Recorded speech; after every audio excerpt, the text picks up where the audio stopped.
കേരള രാഷ്ട്രീയത്തിന്റെ ചരിത്രഗതി നിർണ്ണയിക്കുന്ന 48 മണിക്കൂറിലേക്ക് നാം കടക്കുകയാണ്. സെക്രട്ടേറിയറ്റിന്റെ ചുവരുകൾക്കുള്ളിൽ അധികാരത്തിന്റെ അവസാന നാളുകൾ എണ്ണപ്പെടുമ്പോൾ മറുവശത്ത് വി.ഡി. സതീശന്റെ നേതൃത്വത്തിൽ UDF ക്യാമ്പ് ആവേശത്തിന്റെ കൊടുമുടിയിലാണ്. സ്വന്തം വീടും കുടുംബവും കാണാതെ കർണാടകത്തിൽ നിന്നും തമിഴ്നാട്ടിൽ നിന്നും എത്തിയ AICC സെക്രട്ടറിമാരും പ്രതിനിധികളും ഇവിടെ തമ്പടിച്ചിരിക്കുന്നത് ഒരു ചരിത്ര നിയോഗം പൂർത്തിയാക്കാനാണെന്ന് വി.ഡി. സതീശൻ ഓർമ്മിപ്പിക്കുന്നു. രാഹുൽ ഗാന്ധിയുടെയും ദേശീയ നേതൃത്വത്തിന്റെയും പൂർണ്ണമായ പിന്തുണയോടെ ഒരു വിട്ടുവീഴ്ചയുമില്ലാത്ത പോരാട്ടത്തിനാണ് അവർ ഒരുങ്ങിയിരിക്കുന്നത്. മുഖ്യമന്ത്രി സ്ഥാനത്തിനായി കോൺഗ്രസിനുള്ളിൽ തർക്കമാണെന്ന് പ്രചരിപ്പിക്കുന്ന CPM തന്ത്രങ്ങളെ സതീശൻ അക്കമിട്ട് നിരത്തി പരിഹസിക്കുന്നു. ഓരോ ദിവസവും ഓരോ നേതാക്കളുടെ ചിത്രങ്ങൾ വെച്ച് ഇദ്ദേഹം മുഖ്യമന്ത്രിയായാൽ എങ്ങനെയിരിക്കുമെന്ന് ചോദിക്കുന്ന സോഷ്യൽ മീഡിയ പ്രചരണങ്ങൾക്ക് പിന്നിൽ ഇടതുപക്ഷത്തിന്റെ ബുദ്ധിയാണെന്ന് അദ്ദേഹം വ്യക്തമാക്കുന്നു. എന്നാൽ കോൺഗ്രസിനെ സംബന്ധിച്ച് അതൊരു അഭിമാന നിമിഷമാണ്. കാരണം കേരളം ഭരിക്കാൻ കെൽപ്പുള്ള നേതാക്കളുടെ ഒരു ഗാലക്സി തന്നെ കോൺഗ്രസിനുണ്ട്. സതീശൻ മുതൽ സുധാകരൻ വരെയും വേണുഗോപാൽ മുതൽ വിഷ്ണുനാഥും ഷാഫി പറമ്പിലും വരെയുള്ള നീണ്ട നിര കോൺഗ്രസിന്റെ കരുത്താണ്.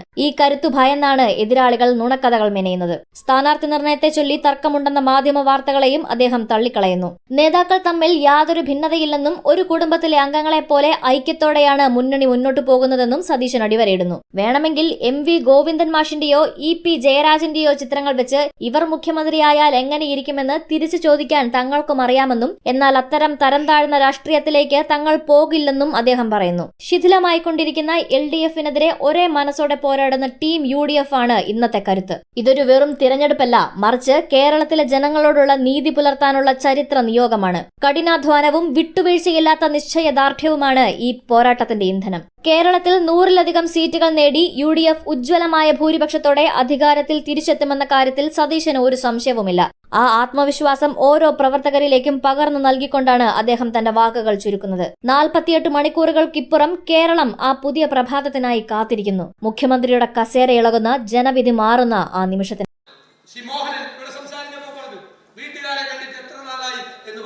കർണാടകത്തിൽ നിന്നും AICC സെക്രട്ടറിയായ മോഹനും അറിവഴകനും മൻസൂർ അലിഖാനും ശ്രീമതി ദീപ മാഡവുമെല്ലാം എത്രയോ ദിവസമായി അവരുടെ വീട്ടുകാരെ കണ്ടിട്ട് അവരെ ഏൽപ്പിച്ചിരിക്കുന്ന ദൗത്യം ഇവിടെ ഭംഗിയാക്കാൻ വേണ്ടിയിട്ടാണ് അവർ വന്നിരിക്കുന്നത്. അപ്പൊ നമ്മൾ ചലിക്കാതിരുന്നാലോ, നമ്മൾ പ്രവർത്തിക്കാതിരുന്നാലോ വീട്ടുകാരെ വിളിക്കുമ്പോൾ ഇവരെ പറ്റി വർത്താനം. അവരല്ലേ ഇവിടെ വന്നിട്ട് എത്ര ദിവസമായി പോകണം. ഇനി വേറെ ഒരു ചിന്തയില്ല, പാർട്ടി അഖിലേന്ത്യാ കോൺഗ്രസ് കമ്മിറ്റി ശ്രീ രാഹുൽ ഗാന്ധിയുടെ നേതൃത്വത്തിൽ ശ്രീ KC എല്ലാ നേതൃത്വത്തിൽ നമുക്ക് ഫുൾ സപ്പോർട്ട്. പിന്നെ CPM നടക്കുന്ന ഒരു നറേറ്റീവ് മുഖ്യമന്ത്രി സ്ഥാനത്തിന് വേണ്ടി ഭയങ്കര അടിയും. ഞാൻ ഒരാഴ്ച മുമ്പ് കണ്ടു V.D. സതീശൻ നല്ല പടം, അത്ര പടം എന്റെ ഇദ്ദേഹം മുഖ്യമന്ത്രിയാവില്ല, സപ്പോർട്ട് ചെയ്യാൻ കാണുമ്പോൾ തോന്നുന്നില്ല ആർക്കാണെങ്കിൽ. ഞാൻ നോക്കിയപ്പോ പിറ്റേ ദിവസം ആ പടത്തിൽ സണ്ണി ജോസഫാണ്, അദ്ദേഹം മുഖ്യമന്ത്രിയായ എങ്ങനെയിരിക്കും അതേ ആളല്ല. അതിന്റെ പിറ്റേ ദിവസം സുധാകരന്റെ പടം, പിന്നെ KC വേണുഗോപാലിന്റെ പടം, പിന്നെ ഒരു ദിവസം വിഷ്ണുവിന്റെ പടം, പിന്നെ ഷാഫിയുടെ പടമുണ്ട്, കുറെ പേരുടെ പടം, എല്ലാ കോൺഗ്രസ് നേതാക്കന്മാരും മുരളീധരന്റെ സെയിം ആളുകളാണ് കിട്ടുന്നത്. എന്താണെന്നറിയാമോ? CPMന്റെ തന്ത്രമാണ് ഈ മെസ്സേജ്. ഏത് കോൺഗ്രസിന് ഞങ്ങൾ അഭിമാനത്തോടെ പറയുന്നു, കോൺഗ്രസിന് ഒരു ഗാലക്സി ഓഫ് ലീഡർഷിപ്പ് ഉണ്ട്. അത് ഞങ്ങളുടെ അഭിമാനമാണ്. നല്ല ലീഡർഷിപ്പ് ഉണ്ട് കോൺഗ്രസിന്. നിങ്ങൾ പ്രചരണം നടത്തിക്കോ. പക്ഷെ ഞങ്ങൾക്കൊരു ദേശീയ പാർട്ടിയാണ് ഞങ്ങളുടെ കോൺഗ്രസ്. ദേശീയ നേതൃത്വം കൃത്യമായ നടപടിക്രമങ്ങളും കാര്യങ്ങളും ഒരാൾ പോലും പിണങ്ങില്ല, ഒരാൾ പോലും വഴക്കിടില്ല, ഒരാൾ പോലും തർക്കിക്കില്ല. ഞങ്ങളൊരു ടീമായി, ഞങ്ങളൊരു കുടുംബത്തിലെ അംഗങ്ങളെ പോലെ ഇതിനെല്ലാം ഒരു സംശയവുമില്ല. അതൊക്കെ പാർട്ടി. ഇന്ന് ഒരു ചാനലിലെ വാർത്ത വന്നു, റോഡിൽ പറഞ്ഞു രാവിലെ, ഇന്ന് ഇവിടെ 70 സ്ഥാനാർത്ഥികളെ തീരുമാനിക്കും, പ്രഖ്യാപിക്കും. അപ്പൊ നമ്മള് അതൊന്നും ചർച്ച ചെയ്തിട്ട് പോലുള്ളൂ. അപ്പൊ വൈകുന്നേരം അവരെന്ത് ചെയ്യും? നേതാക്കന്മാർ തമ്മിലുള്ള തർക്കം കാരണം അത് തീരുമാനമായി.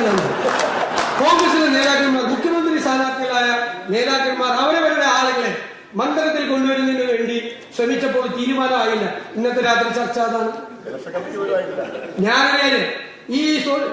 ഞാൻ ഓരോ പണി ചെയ്തതിന് പകരം ഞാൻ ഗോവിന്ദൻ മാഷിന്റെ പടം കൊടുപ്പിച്ചു, നമ്മുടെ ആളെ കൊണ്ട് ഇദ്ദേഹം മുഖ്യമന്ത്രിയായാലും എങ്ങനെ ഇരിക്കുന്നു ചോദിച്ചു.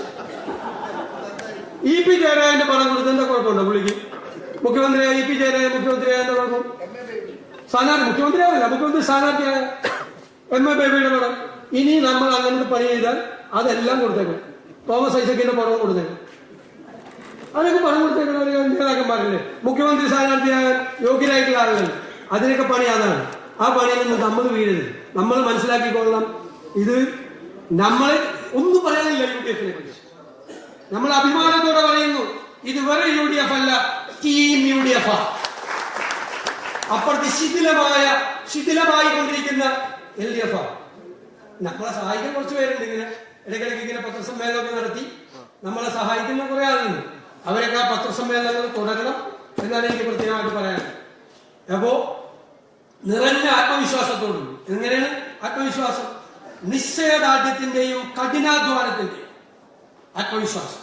ആ ആത്മവിശ്വാസത്തെ അടിത്തറയാക്കി ഒരു ചരിത്ര നിയോഗമാണ് ഈ ടീമിന്, KPCC ടീമിന് ചരിത്ര നിയോഗം.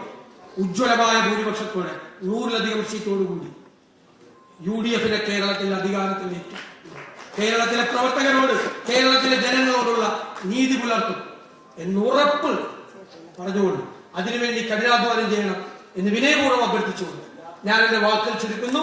ഈ ക്യാമ്പ് ഗംഭീരമായി സംഘടിപ്പിച്ച എല്ലാ സംഘാടകരോടും സഹായിച്ച എല്ലാവരോടും ഞാൻ പ്രത്യേകമായി നന്ദി പറയാം.